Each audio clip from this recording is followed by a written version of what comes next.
ட்ரம்போட இந்த அறிக்கை ரொம்ப ரொம்ப முக்கியமானது. அதை நீங்க ரொம்ப தெளிவா படிச்சு பாருங்க. நவம்பர் 1ஆம் தேதிக்கு பிறகு ஒட்டுமொத்த உலக அரசியலுமே மாறப்போகுது.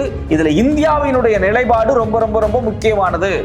இந்தியா இந்த நேரத்துல டபுள் ஸ்டாண்ட் எடுத்தாங்க அப்படின்னா இந்தியர்களுக்கு மிகப்பெரிய ஆபத்து. பினான்சியல் டைம்ஸோட ரிப்போர்ட் எடுத்து படிச்சு பாருங்க. ரொம்ப தெளிவா சொல்றாங்க, China controls about 70% of rare earth mining. அது மட்டும் இல்லாம 90% of separation and processing, 93% of magnet. அதாவது ஒட்டுமொத்தமாக சர்வதேச சந்தையினுடைய ரேர் எர்த் மினரல்ஸை தங்களுடைய கட்டுப்பாட்டில் வச்சிருக்காங்க. இந்த சூழ்நிலையில தான் சைனா இப்படி ஒரு ரெஸ்ட்ரிக்ஷன்ஸை கடந்த வெள்ளிக்கிழமை கொண்டு வர்றாங்க. இதை பார்த்து பயந்த அமெரிக்கா தான் அவசரமா 24 மணி நேரத்துக்குள்ள இந்த அறிக்கையை வெளியிட்டு இருக்காங்க. ட்ரம்ப் வெளியிட்டு இருக்கக்கூடிய அந்த ஒரு பக்க அறிக்கை இருக்கு பாருங்க, அதை தெளிவா படிச்சு பார்த்தாலே தெரியும் எந்த அளவுக்கு சீனாவை கண்டு அமெரிக்கா பயந்து இருக்குது அப்படின்னு. இந்தியாவோட வெளியுறவுத்துறை அமைச்சர் ஜெய்சங்கர் ரொம்ப இதா பேசுறாரு. நாங்க $D எதிராக இல்ல, சர்வதேச சந்தையில நாங்க டாலர் தான் மதிக்கிறோம் அப்படிங்கிற மாதிரி எல்லாம் பேசுறாரு. ஆனா இனிமேல் அது வேலைக்கு ஆகாது. நீங்க ஒரு உறுதியான முடிவை எடுக்கவில்லை என்றால் இந்தியாவினுடைய ஏற்றுமதியாளர்கள் ஏற்கனவே பாதிக்கப்பட்டு இருக்காங்க.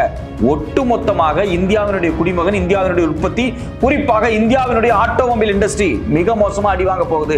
என்ன முடிவை நீங்க எடுக்க போறீங்க? டபுள் ஸ்டாண்டர்டா இனிமேல் பேசி வேலைக்கே ஆகாது. அதாவது வர நவம்பர் 1ஆம் தேதியில சீனா மீது 100% வரி நாங்க போட போறோம் அப்படின்னு ட்ரம்ப் அவர்கள் அறிவிச்சிருக்காங்க. அதாவது இந்த போக்கு அப்படின்றது உலக அளவில் மிகப்பெரிய பொருளாதார நெருக்கடியை ஏற்படுத்தும் என்று ஒரு செய்தி வெளியாயிருக்கு. அது மட்டும் இல்லாம ஒரு பெரிய அறிக்கையை அவர் வெளியிட்டிருக்கார் ட்ரம்ப் அவர்கள். சோ இது எதனால இந்த மாதிரியான நடவடிக்கையில் அவர் தொடர்ந்து ஈடுபடுறாரு, என்ன நடந்துட்டு இருக்கு?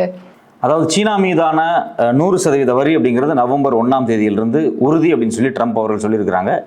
இவர் சொல்றதுக்கு 2 நாளைக்கு முன்னாடி, அதாவது கடந்த 10ஆம் தேதி அக்டோபர் வெள்ளிக்கிழமை, சீனா என்ன சொல்லியிருக்கிறாங்க அப்படின்னா, சீனாவுடைய காமர்ஸ் மினிஸ்ட்ரி அவங்க நாட்டில் இருக்கக்கூடிய ரேர் எர்த் மினரல்ஸ், இந்த ரேர் எர்த் மினரல்ஸை வெளிநாடுகளுக்கு ஏற்றுமதி பண்றதுல நிறைய ரெஸ்ட்ரிக்ஷன்ஸை கொண்டு வந்திருக்காங்க. சீனால இருக்கக்கூடிய ரேர் மினரல்ஸ் அமெரிக்கா மட்டும் கிடையாது, உலக நாடுகள் எல்லாத்துக்குமே அதை எக்ஸ்போர்ட் பண்றதுல நிறைய ரெஸ்ட்ரிக்ஷன்ஸ் கொண்டு வந்திருக்காங்க. அதுல குறிப்பா என்ன சொல்றாங்க அப்படின்னா, according to the Chinese commerce ministry, the export license for most military users would be denied. Export applications for manufacturers of semiconductors and related equipments would be examined on case by case basis. அதாவது அந்த நாட்டில் இருக்கக்கூடிய நிறுவனங்கள் அவங்க தான் அந்த rare earth மினரல்ஸை வெட்டி எடுப்பாங்க. அந்த ரேர் எர்த் மினரல்ஸை எந்தெந்த நாடுகளுக்கு கொடுக்குறாங்க, என்னென்ன பயன்பாட்டுகளுக்கு கொடுக்கப்படுது அப்படிங்கிறது குறித்து, குறிப்பாக ராணுவத்துக்கும் செமிகண்டக்டருக்கும் இது மாதிரியான விஷயங்களுக்கு அனுப்புறது குறித்து ஸ்டடி பண்ணி கேஸ் பை கேஸாக இதுக்கான ரெஸ்ட்ரிக்ஷன்ஸை கொண்டு வர போறாங்க. ஏன் அந்த ரேர் எர்த் மினரல்ஸ் மேலே இத்தனை டிமாண்ட் போட்டிருக்காங்க? ஏன் சீனாவே இந்த மாதிரியான ஒரு டிமாண்ட் அதுக்காக வைக்கிறாங்க, தன்னுடைய இதுக்கு ஏற்றுமதி பண்ணுறதுக்கு? அதாவது வேர்ல்டு லெவலில் பார்த்தீங்க அப்படின்னா அந்த ரேர் எர்த் மினரல்ஸ் அப்படிங்கிறது சீனாவில் தான் அதிகமாக கிடைக்குது. உலகத்தினுடைய மிகப்பெரிய உற்பத்தி கிட்டத்தட்ட வேர்ல்டில் இந்த ரேர் எர்த்தை உற்பத்தி பண்ணுறதுல கிட்டத்தட்ட 70-90% மேக்ஸிமம் 70% அப்படிங்கிறது சீனா மட்டும்தான் பண்ணிக்கிட்டு இருக்கு. அது ஒரு ஆண்டுக்கு கிட்டத்தட்ட 31 லட்சம் டன் இந்த ரேர் எர்த் மினரல்ஸை வெட்டி எடுத்துக்கிட்டு இருக்காங்க. அந்த நாட்டில் தங்கத்தை விட, பிளாட்டினத்தை விட, வெள்ளியை விட அதிகமாக இந்த ரேர் எர்த் மினரல்ஸ் இருக்கு. ஸோ இவ்வளவு அவங்க தான் வெட்டி எடுக்கிறாங்க. சரி, அவங்க வெட்டி எடுக்கிறாங்க, அதை மற்ற நாடுகளும் வெட்டி எடுக்கலாமா அப்படின்னா அது ஒரு சிக்கல் இருக்கு. இன்னைக்கு இருக்கக்கூடிய அது வெட்டி எடுக்கக்கூடிய சிக்கல்களை தாண்டி இன்னைக்கு இருக்கக்கூடிய ஒட்டுமொத்தமான தேவை இருக்கு பார்த்தீங்களா, ஆட்டோமொபைல் தேவைகள். அந்த ஆட்டோமொபைல் தேவைகளை, குறிப்பாக வெஹிக்கிள், பேட்டரி வெஹிக்கிள் இருக்கு பார்த்தீங்களா, அதுக்கு தேவையான விஷயங்கள் எல்லாமே பார்த்தீங்கன்னா இந்த ரேர் எர்த் மினரல்ஸ் தான் இருக்கு. குறிப்பாக இன்னும் சொல்ல போனால் டைட்டானியத்தில் இருக்கு. ஏற்கனவே பார்த்தீங்கன்னா சீனா டைட்டானியம் ஏற்றுமதியை ரெஸ்ட்ரிக்ட் பண்ணிட்டாங்க. சீனாவினுடைய காமர்ஸ் மினிஸ்ட்ரி ஆஃப் காமர்ஸ் ஒரு சர்க்குலர் விட்டு அமெரிக்காவுக்கு, எஸ்பெஷலி அமெரிக்காவுக்கு டைட்டானியம் ஏற்றுமதியை அவங்க தடை பண்ணியிருக்கிறாங்க. தடையான ரெஸ்ட்ரிக்ஷன்ஸை கொண்டு வந்திருக்கிறாங்க.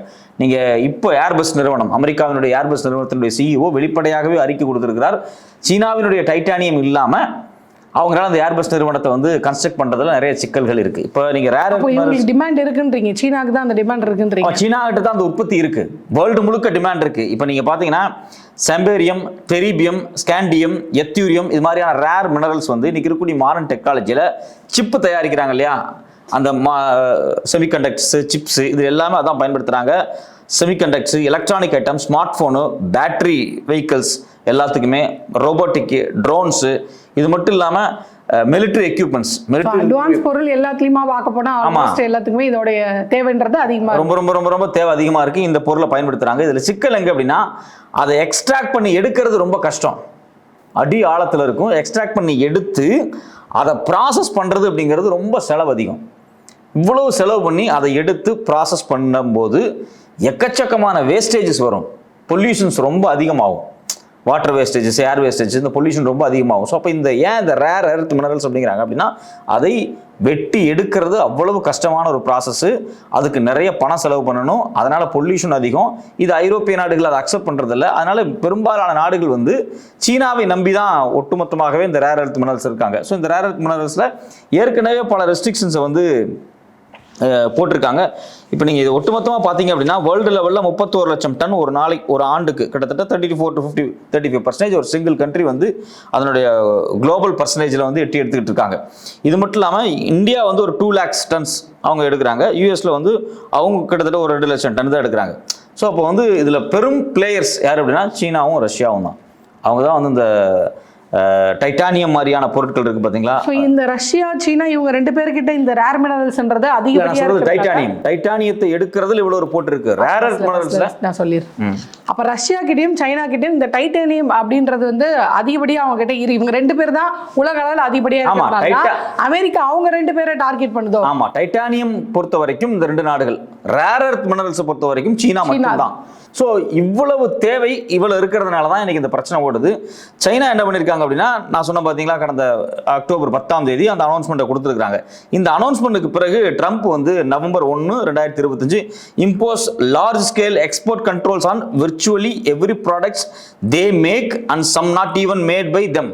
அதாவது சீனாவினுடைய பொருள் டைரக்டா அவங்க உற்பத்தி பண்ணக்கூடிய பொருளாக இருந்தாலும் சரி, அவங்க நாட்டிலிருந்து அமெரிக்காவுக்கு ஏற்றுமதியாகி இவங்க இறக்குமதி பண்ணக்கூடிய பொருளாக இருந்தாலும் சரி, எல்லாத்துக்குமே 100% வரியை போட்டிருக்கிறார். ஏற்கனவே இந்தியா மேல 50% வரி போட்டிருக்காரு. அப்போ பார்த்தீங்க அப்படின்னா சீனா மேல குறைவான சதவீதம் தான் வரி போட்டிருந்தாரு. ஆசியாவிலேயே இந்தியா மேல தான் அதிகமான வரி இருந்துச்சு, இப்போ சீனா மேல அதிகமான வரியை போடப்படுறாங்க. ஸோ இந்த பிரச்சனை அப்படிங்கிறது ஒரு மிகப்பெரிய உச்சத்துக்கு வருது. இதுல குறிப்பா என்ன சொல்றாங்க அப்படின்னா, இன்னைக்கு இருக்கக்கூடிய பாம் ட்ரோன்ஸ், அதாவது மிலிட்ரி ட்ரோன்ஸ், இது இல்லாமல் மிசைல்ஸுக்கு பயன்படுத்தக்கூடிய எல்லா விஷயங்களுமே பார்த்தீங்க அப்படின்னா, ஏன்னா இன்னைக்கு வந்து ஒரு டிவியாக இருந்தாலும் சரி, ஒரு மிகப்பெரிய மிசைலாக இருந்தாலும் சரி, எல்லாமே வந்து செமிகண்டக்டர்ஸு, அதுவும் இல்லாமல் சிப்ஸை யூஸ் பண்ணி தான் எல்லாமே ஒர்க் நடக்குது. ஸோ அதனால் இதனுடைய தேவை அப்படிங்கிறது ரொம்ப ரொம்ப அதிகமாக இருக்கிறதுனால இதில் நாங்கள் மிலிட்ரிக்கு மட்டும் சில ரெஸ்ட்ரிக்ஷன்ஸ் வச்சுருக்கோம். யாராக இருந்த இந்த இண்டஸ்ட்ரீஸ் எல்லாம் மிலிட்ரிக்கு சப்ளை பண்ணுறாங்களோ அதில் நாங்கள் சில ரெஸ்ட்ரிக்ஷன்ஸ் வச்சுருக்கோம் அப்படின்னு சொல்கிறாங்க. China announced restrictions on the export of such magnets, இதை வந்து காந்தம் தான் சொல்கிறாங்க, which contain every trace amount of Chinese sourced rare earth materials. அதாவது எந்தெந்த வகையான காந்தங்களை ஏற்றுமதி செய்கிறார்களோ அதில் ஏதாவது சைனீஸ் ரேர் எர்த் மெட்டீரியல் அந்த காந்தங்கள் இருந்துச்சுன்னா அதுக்கு முழு தடையை அவங்க போட்டுக்கிறாங்க. அமெரிக்கா போடுதுங்களா? இல்லை, சைனாவே ரெஸ்ட்ரிக்ஷன்ஸ் போடுறான். அமெரிக்காவுக்கு ஏற்றுமதி பண்ற அந்த காந்தங்களை ரெஸ்ட்ரிக்ட் பண்றான். அவன் நாட்டுக்குள்ளேயே ரெஸ்ட்ரிக்ட், அதாவது இந்த நாட்டுக்கு இந்த அளவு தான் ஏத்தணும் அப்படின்ற அளவுக்கு சில ரெஸ்ட்ரிக்ஷன் கொண்டு வராங்க. ஆமா, ஆனா அதே சமயத்துல பாத்தீங்க அப்படின்னா அமெரிக்கா என்ன பண்ணுது அப்படின்னா, நீ இப்படி பண்ணிட்டியா, இந்த நாட்டில இருந்து எந்த விதமான செமிகண்டக்டரோ குறிப்பாக சாஃப்ட்வேர்ஸ் எதுவும் அங்க வந்து விற்கக்கூடாது.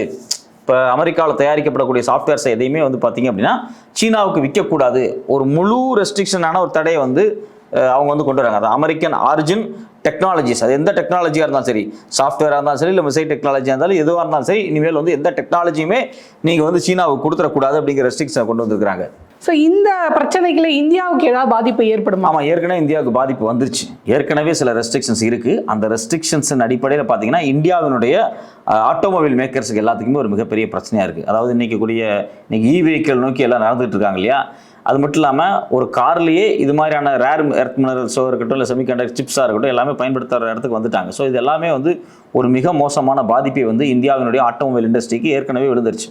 ஸோ இண்டஸ்ட்ரி நேரடியாக பாதிக்கப்பட்டிருக்கு இந்தியாவும்.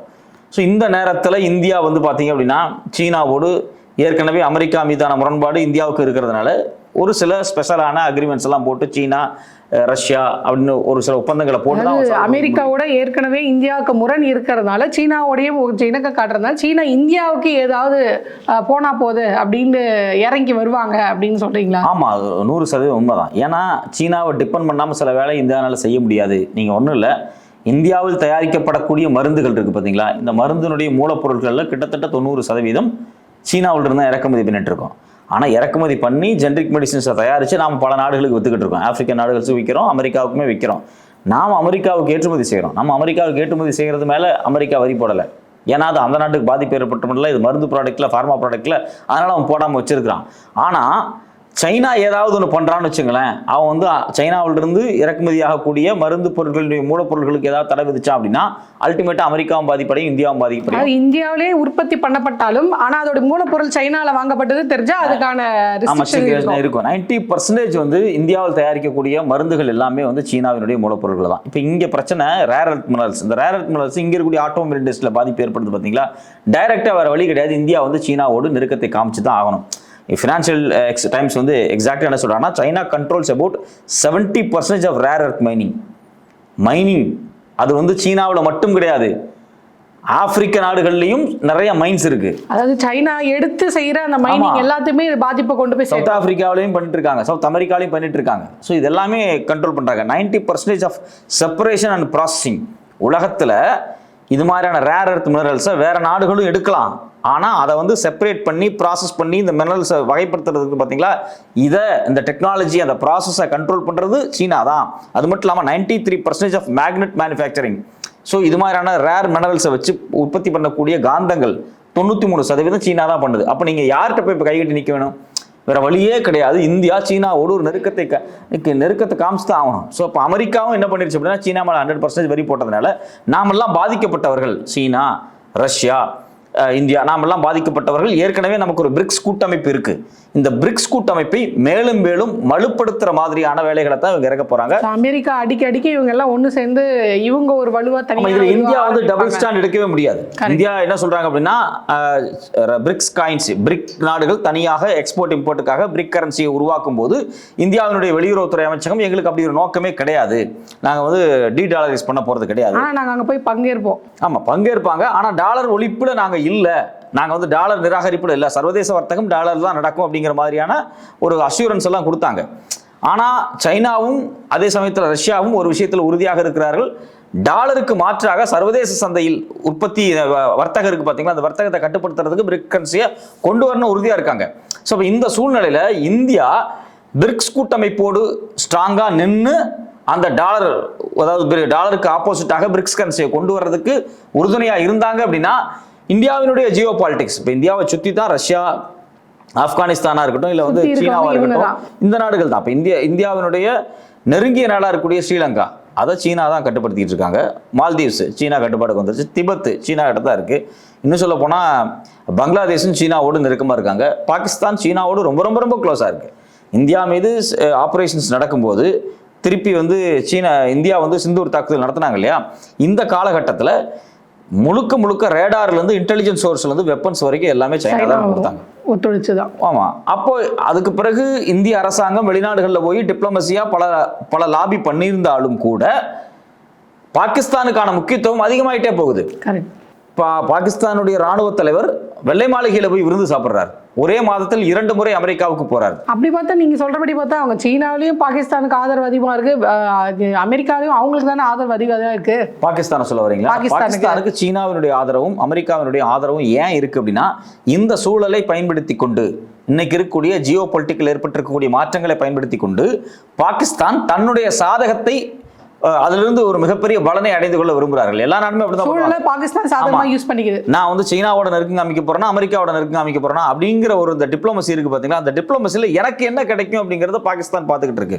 ஸோ இதெல்லாம் ரொம்ப முக்கியமானது. அமெரிக்கா இந்தியாவை விட பாகிஸ்தானை நோக்கி வேகமாக நகர்ந்து கொண்டிருக்கிறார்கள். ஸோ அதனால வந்து பார்த்தீங்க அப்படின்னா, இந்தியா இந்த இடத்துல வந்து ஒரு கைவிடப்பட்ட தேசமாக மாறிக்கொண்டிருக்கிறது. குறிப்பாக இந்த வர்த்தக பிரச்சனை இருக்கு பார்த்தீங்களா, அதில் குறிப்பாக சைனா மேலே இவங்க போடக்கூடிய 100% வரி இருக்கு இல்லையா, இது அடுத்த கட்ட யுத்தத்தை உருவாக்கிறது.